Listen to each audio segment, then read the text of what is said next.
speak up on behalf of what the American people have done. Vice President Pence, you were in the front row in a Rose Garden event 11 days ago, what seems to have been a super spreader event for senior administration and congressional officials. No social distancing, few masks, and now a cluster of coronavirus cases among those who were there.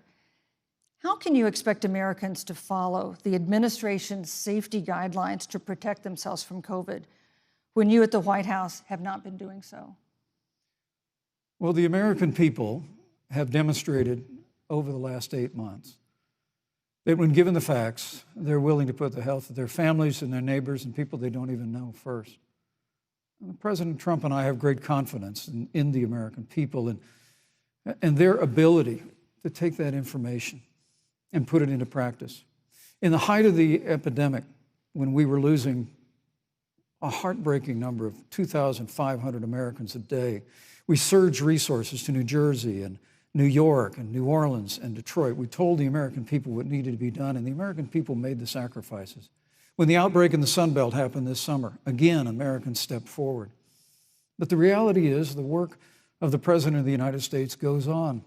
A vacancy on the Supreme Court of the United States has come upon us, and the President introduced Judge Amy Coney Barrett. Thank you, Vice President. At that, if I may say, that Rose Garden event, there's been a great deal of speculation about it.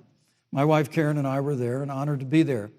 Many of the people who were at that event, Susan, actually were tested for coronavirus, and it was an outdoor event, which all of our scientists regularly and routinely advise.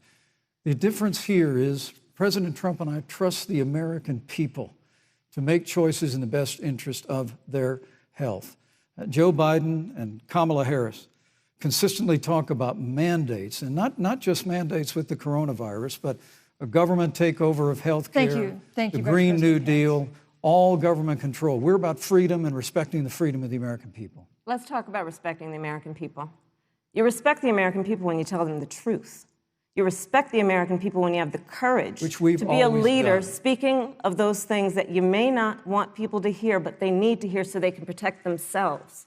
But this administration stood on information that if you had as a parent, if you had as a worker knowing you didn't have enough money saved up, and now you're standing in a food line because of the ineptitude of an administration that was unwilling to speak the truth to the American people. So let's talk about caring about the American people. The American people have had to sacrifice far too much because of the incompetence of this administration. It is asking too much of the people. Susan, we talked about it is asking too much of the people. That they would not be equipped with the information they need to help themselves to protect their parents and their children. Kamala Harris, Senator Harris, I'm sorry. It's fine, I'm Kamala. No,